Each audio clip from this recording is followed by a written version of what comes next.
जो छोटी मोटी मुसीबतों से हार जाए। अरे इंसान वो होता है जिसके सामने मुसीबतें आए तो बाप बाप करके भाग जाए कि साला इससे नहीं लड़ पाऊंगा। ये मजबूत इंसान, ये मजबूत इंसान, इससे नहीं लड़ पाऊंगा।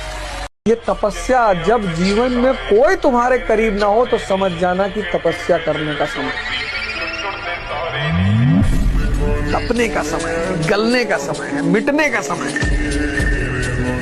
अगर आप अपने जीवन के भविष्य को बनाना चाहते हो तो वर्तमान की कुछ कुछ चीजों की आहुतियां मांगती है कामयाबी, आहुतियां मांगती है, आपका भविष्य बनेगा। मुझ 20 साल के लड़के को अगर इस बुक ने जबरदस्त तरीके से डायरेक्शन दे दिया तो मैं पहला लेसन आपको भी यही कहना चाहता हूं, अपने जीवन में किताबों की संगत आज से करना चालू कर दो। आपका जीवन जरूर बनाएगी किताबें।